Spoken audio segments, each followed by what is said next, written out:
vais d'abord vous dire deux mots de ce que vous allez entendre. Voilà, c'est un oratorio à trois voix.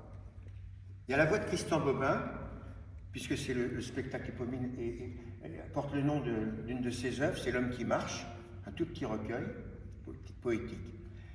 En miroir à ce texte de Bobin, nous avons mis les textes de Charles Péguy. Donc je suis la voix de Bobin, mon amie Johanna, et la voix de Charles Péguy.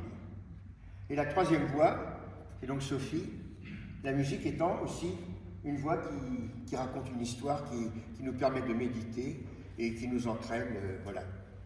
Donc, bonne soirée, ce n'est pas très long, c'est de 45 minutes. À tout à l'heure.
Sur nos chemins de la terre, nos pas effacent nos pas, car les chemins de la terre ne peuvent pas garder plusieurs couches de traces. Mais les chemins du ciel gardent éternellement toute couche de traces, toute trace de pas. Nos chemins de la terre ne sont jamais faits que de la même terre. Elles ne gardent jamais qu'une couche de traces à la fois. Pour en recevoir une, il faut qu'elle en sacrifie une autre, la précédente. Une trace efface l'autre, un pas efface un pas, un pied efface un pied. Mais les chemins du ciel reçoivent éternellement des empreintes neuves. Et celui qui part pour aller à son travail dans les chemins du ciel à la 11e heure, et celui qui revient de son travail imprime dans le sol une empreinte neuve, éternelle, qui est son empreinte propre. Et éternellement, il laisse intactes les empreintes de tous ceux qui sont passés avant lui, qui sont passés depuis la première heure. C'est le miracle même du ciel.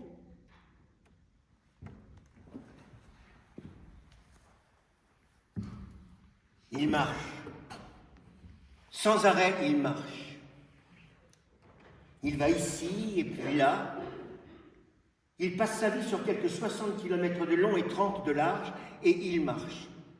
Sans arrêt. On dirait que le repos lui est interdit. Ce qu'on sait de lui, on le tient d'un livre. Avec la mémoire un peu plus fine, nous pourrions nous passer de ce livre et recevoir de ses nouvelles en écoutant le chant des particules de sable déplacées par ses pieds nus. Rien ne se remet de son passage, et son passage n'en finit pas.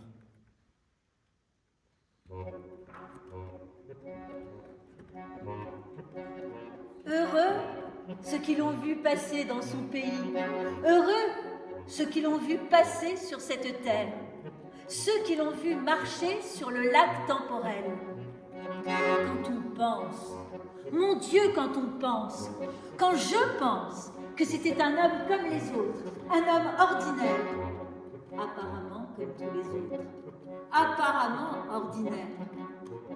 Il marchait sur la route comme un homme ordinaire, ses pieds portés par terre, et il montait les sentiers du coteau. Histoire unique, histoire terrestre, qui passa si vite, qui ne recommença point.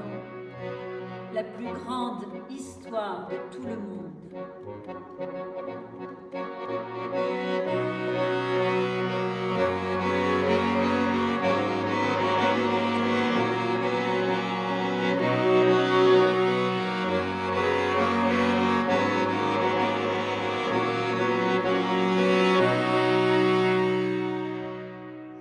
Ils sont d'abord 4 à écrire sur lui. Ils ont, quand ils écrivent, 60 ans de retard sur l'événement de son passage. 60 ans au moins. Nous en avons beaucoup plus. 2000. Tout ce qui peut être dit sur cet homme est en retard sur lui. Il garde une foulée d'avance. Et sa parole est comme lui, sans cesse en mouvement, sans fin dans le mouvement de tout donner d'elle-même. 2000 ans après, c'est comme 60, il vient de passer.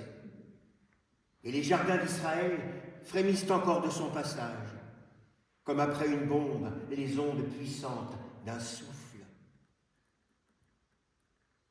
Quand on pense que c'est arrivé une fois, quand on pense qu'on a vu ça sur la terre, et qu'il parlait comme un simple homme qui parle.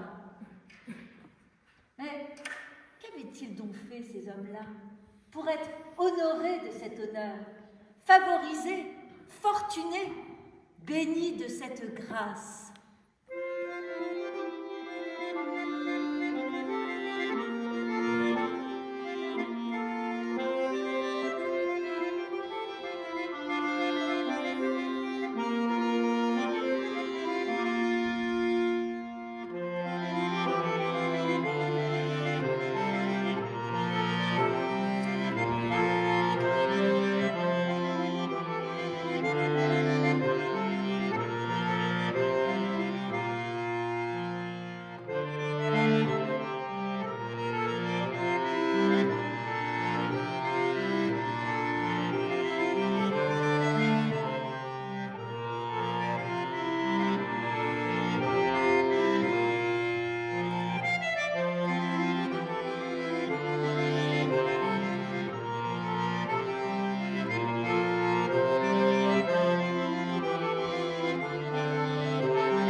Il va tête nue. La mort, le vent, l'injure, il reçoit tout de face, sans jamais ralentir son pas. À croire que ce qui le tourmente n'est rien en regard de ce qu'il espère. À croire que la mort n'est guère plus qu'un vent de sable. À croire que vivre est comme une marche, sans fin. L'humain est ce qui va ainsi, tête nue, dans la recherche jamais interrompue de ce qui est plus grand que lui. Et le premier venu est plus grand que nous. C'est une des choses que dit cet homme. Le premier venu est plus grand que nous. C'est la seule chose qu'il cherche à faire entrer dans nos têtes lourdes. Le premier venu est plus grand que nous. Il faut détacher chaque mot de cette phrase et le mâcher, le remâcher. La vérité, ça se mange. Voir l'autre dans sa noblesse de solitude, dans la beauté perdue de ses jours, le regarder dans le mouvement de venir, dans la grâce de cette venue. C'est ce qu'il s'épuise à nous dire, l'homme qui marche. Ne me regardez pas moi, mais regardez le premier venu, et ça suffira, ça devrait suffire.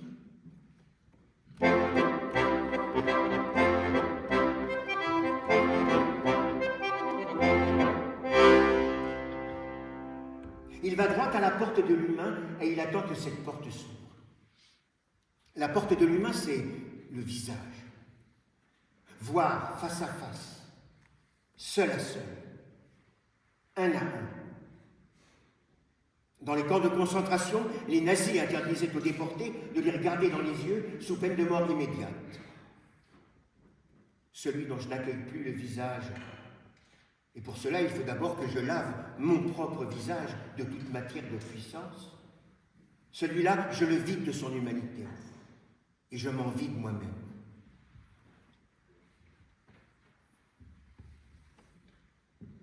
Vous autres juifs, singuliers juifs, peuple singulier, peuple premier, peuple élu, ce qui n'a pas été donné au plus grand saint du peuple chrétien, vous l'avez eu.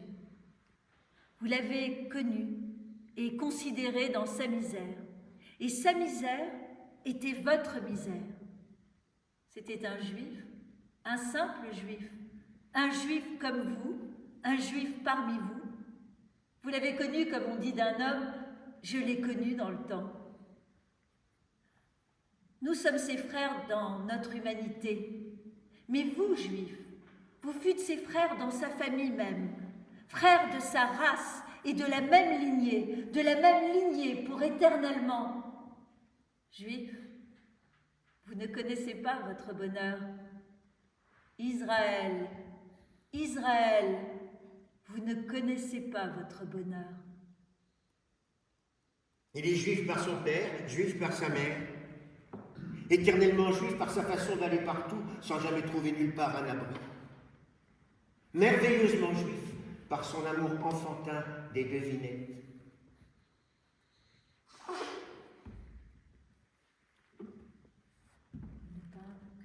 Il ne parle que de la terre, avec ses mots à elle, que de la vie. Il saisit des morceaux de la terre et les assemble dans sa parole. Et c'est le ciel qui apparaît. Un ciel avec des arbres qui volent, des agneaux qui dansent, des poissons qui brûlent.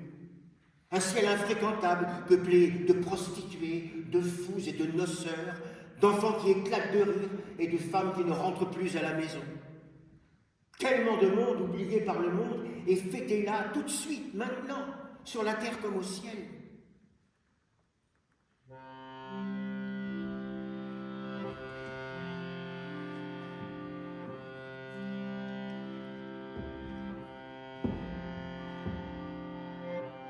Ses armes, c'est sa croix équarrie.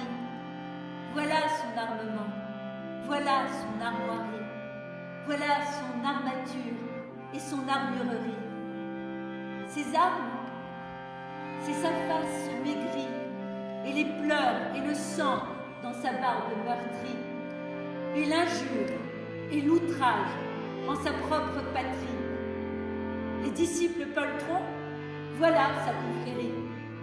Pierre et le chant du coq, voilà sa seigneurie.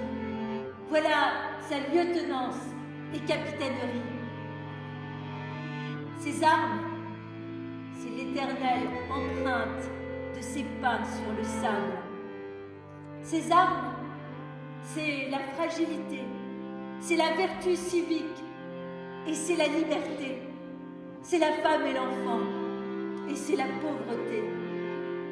Ces armes, c'est cette raillerie jusqu'au pied de la croix et cette moquerie jusqu'au pied de la mort. Et c'est la brusquerie du bourreau, de la troupe et du gouvernement. C'est le froid du sépulcre et c'est l'enterrement.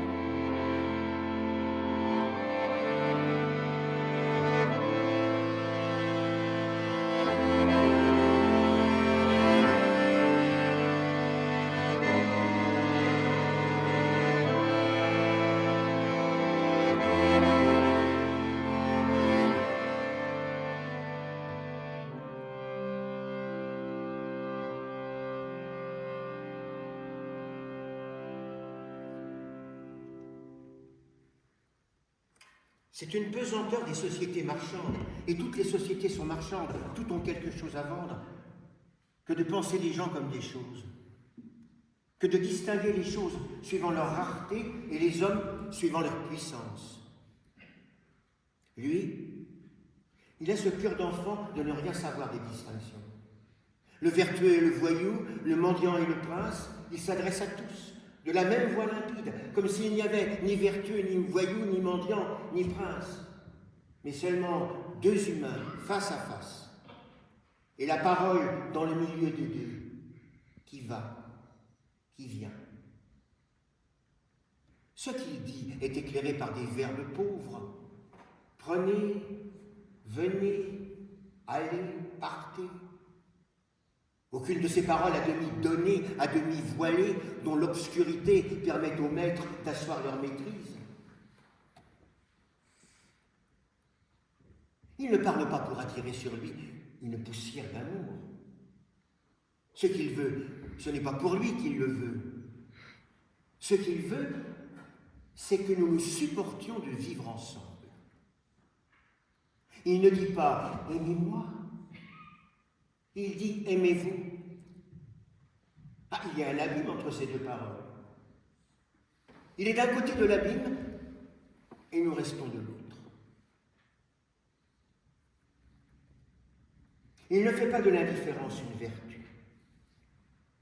Un jour il crie, l'autre jour il pleure.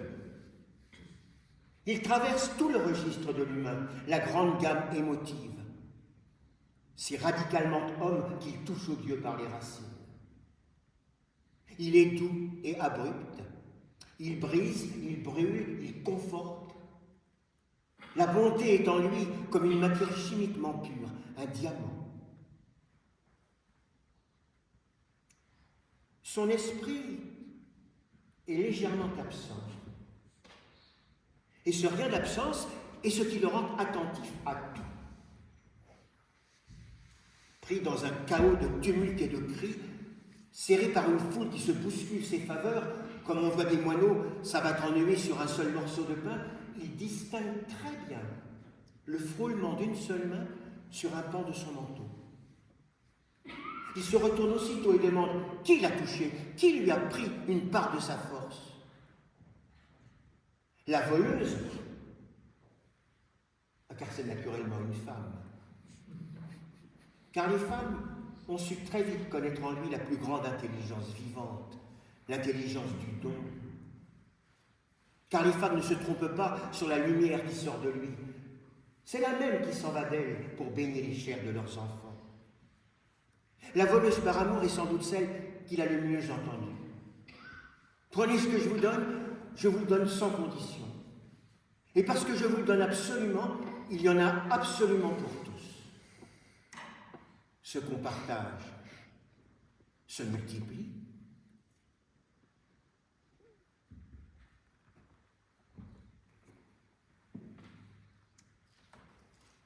Il n'est pas venu pour nous conter des fariboles. Pendant le peu de temps qu'il avait, il n'a pas perdu son temps à nous conter des fariboles et à nous donner des charades à deviner, des charades très ingénieuses, très spirituelles, des devinettes de sorciers avec des mots à double entente et des malices et de misérable finesse de finasserie.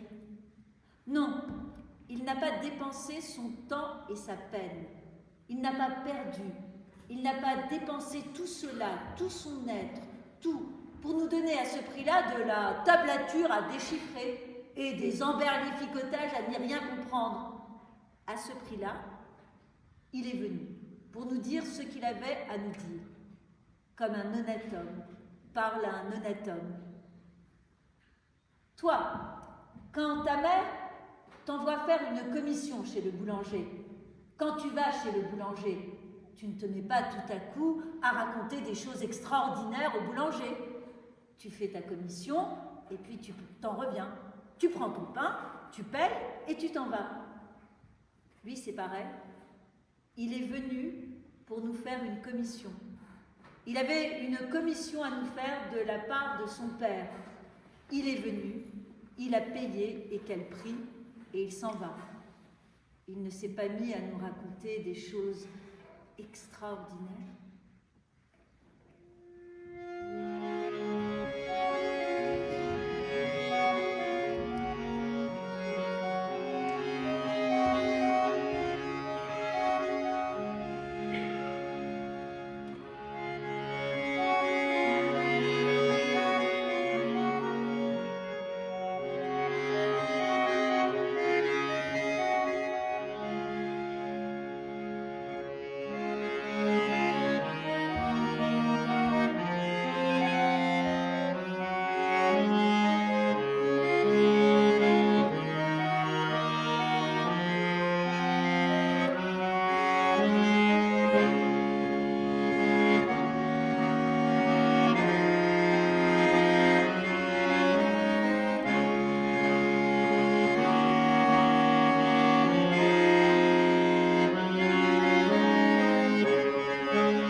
Il dit qu'il est la vérité.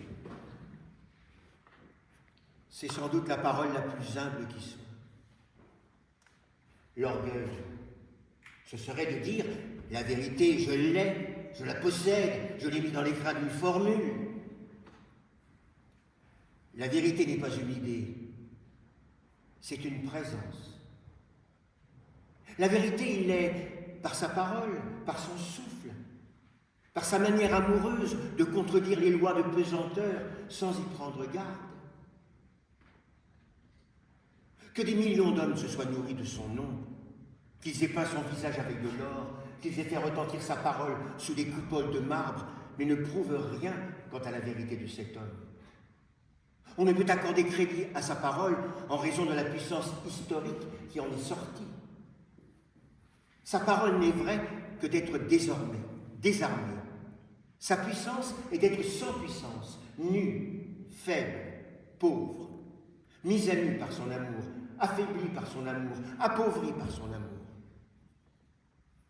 Tel le portrait du plus grand roi d'humanité, du seul souverain qui est appelé ses sujets un à un à voix basse de nourrice. Le monde ne pouvait pas l'entendre, le monde n'entend que là où il y a du bruit et de la puissance. L'amour est un roi sans puissance. Dieu est un homme qui marche bien au-delà de la tombée du jour.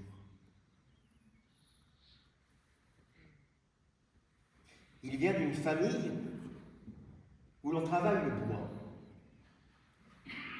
Il travaille les cœurs, qui sont autrement plus durs que le bois. Ils sont quelques-uns à entrer dans son travail. Il les forme avec peine, au principe d'une économie nouvelle. On ne fait rien par série. On ne vend pas, on donne. Il parle souvent de son père. Un adulte qui parle de son père, c'est un homme qui réchauffe une ombre. Eh bien lui, c'est différent. On dirait, comme il en parle, que son père n'est pas dans le passé, mais dans l'avenir. Le père a le verbe haut. Il effarouche les becs et les hommes. Le père a réputation d'orage. Le fils vient l'apaiser, l'apprivoiser.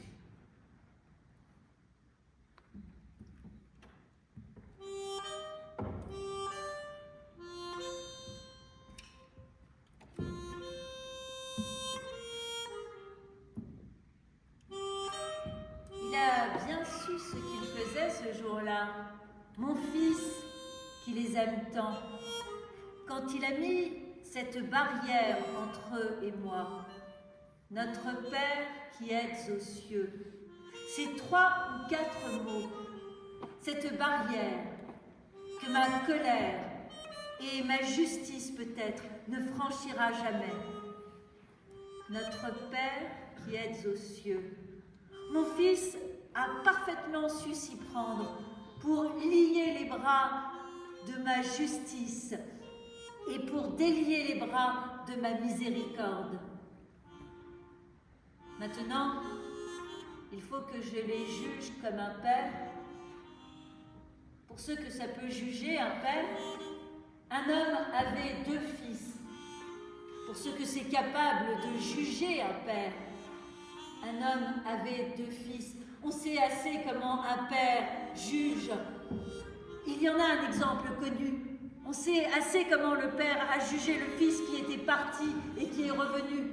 C'est encore le père qui pleurait le plus. Voilà ce que mon fils leur a conté.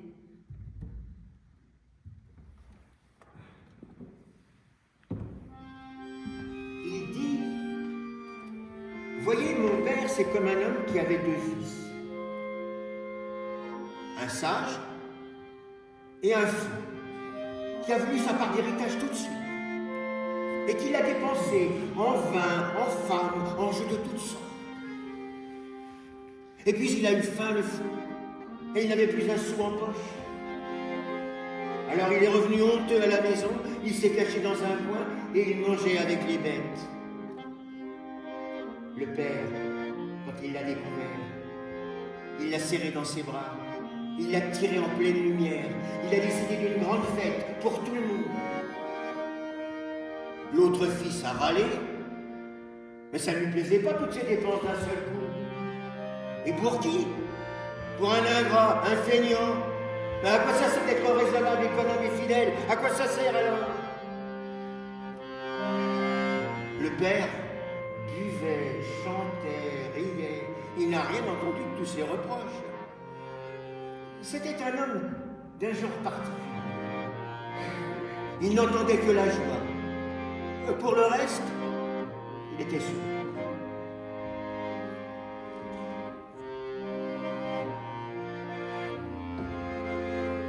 Toutes les paraboles sont belles, mon enfant.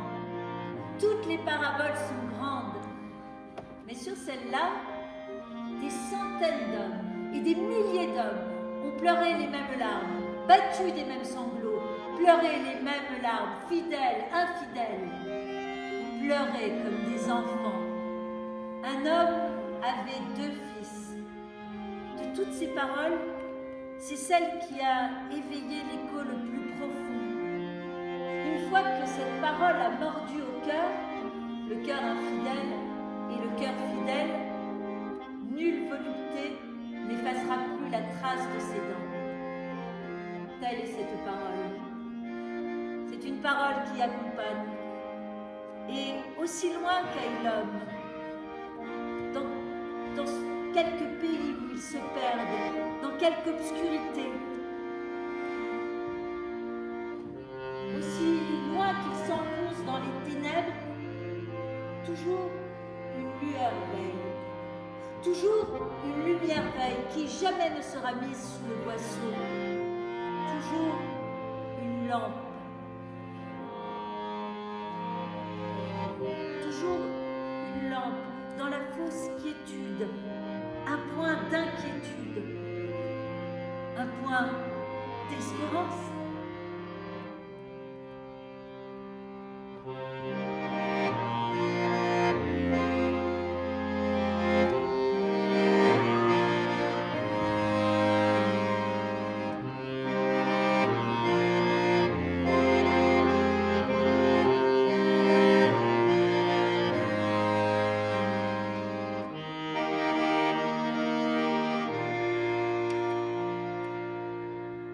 Sa mère, il n'en parle jamais. Elle est partout dans lui. C'est une petite paysanne, presque une adolescente. Elle le voit mourir. C'est la pire chose qui puisse arriver à une mère. Il n'y a pas de mot pour dire cette douleur. Il n'y a aucun mot dans aucune langue pour dire ce qui nous arrache vivants à notre vie. Il n'y a que ces mots à lui, qui sont plus que des mots.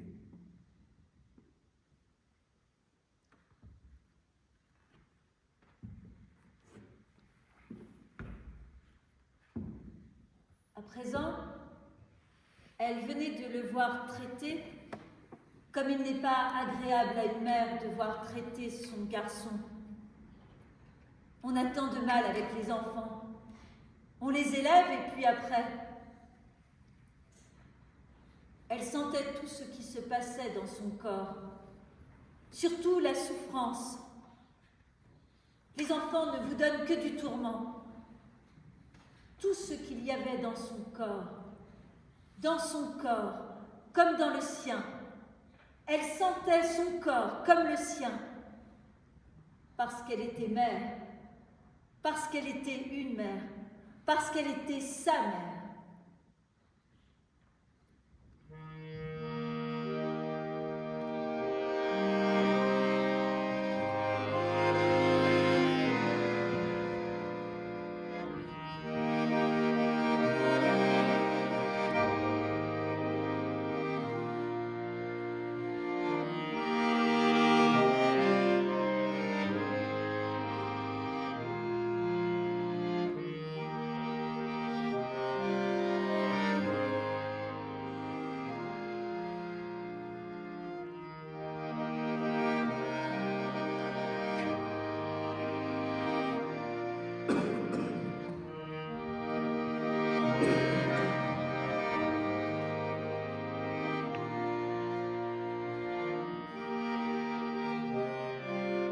Il ne semble pas suivre un chemin connu de lui. On pourrait même parler d'hésitation.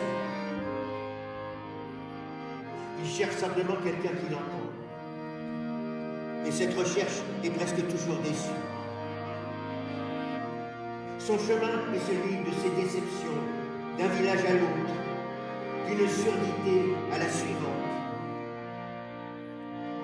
Ainsi, l'eau sous la terre quand elle cherche une issue, rompant, tournant, revenant, repartant, jusqu'au coup de génie final, le grand fleuve surgissant à l'air nu, la dernière digue pulvérisée.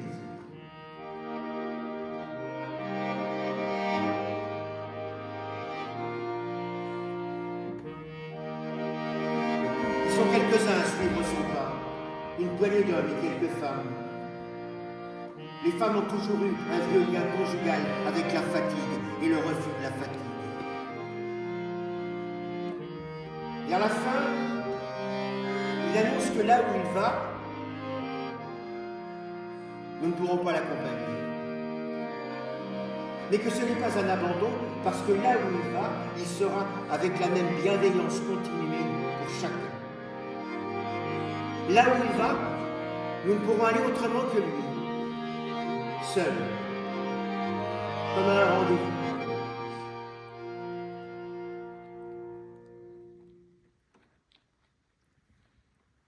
Tout l'événement de sa vie et son martyre et sa mort étaient libres, consentis, volontaires et voulus.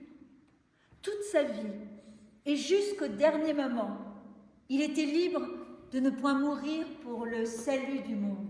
Toute sa vie et jusqu'au dernier moment, il était libre de ne point accomplir les prophéties. C'est pour cela qu'il nous fallait les évangiles. C'est pour cela qu'il nous fallait des écritures.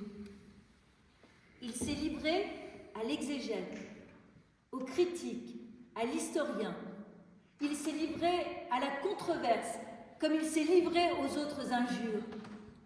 S'il s'était dérobé à la critique et aux controverses, s'il s'était soustrait à l'exégète, au critique, à l'historien, si sa mémoire n'était pas entrée dans les conditions organiques de la mémoire de l'homme, il n'eût point été un homme comme les autres, et l'incarnation n'eût point été intégrale et loyale.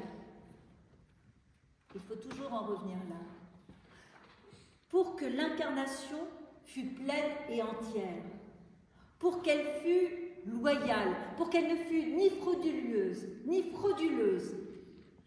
il fallait que son histoire fût une histoire d'homme, soumise à l'historien, et que sa mémoire fût une mémoire d'homme, humainement, défectueusement conservée. En un mot, il fallait que son histoire même et que sa mémoire fût incarnée.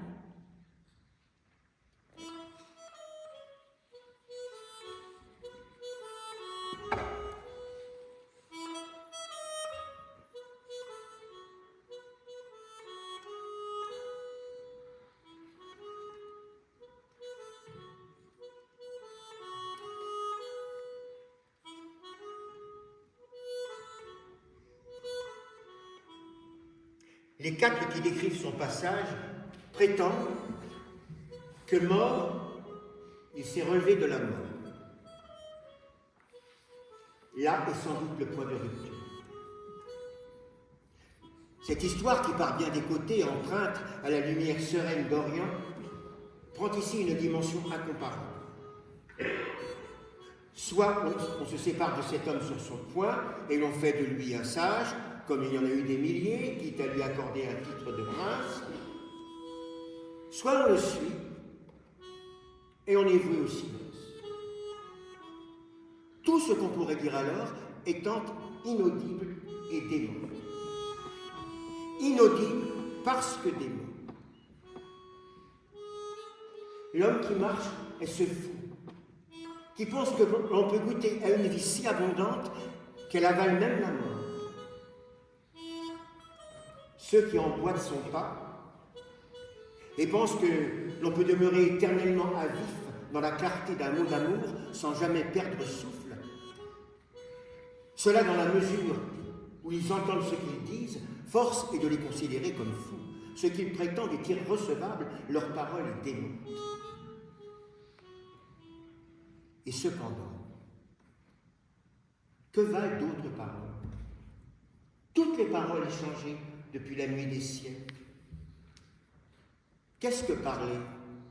Qu'est-ce que parler? Qu'est-ce qu'aimer? Qu'est-ce qu'aimer? Comment croire? Comment ne pas croire? Comment croire? Comment ne pas croire? Peut-être n'avons-nous jamais eu le choix qu'entre une parole vaine et une parole folle?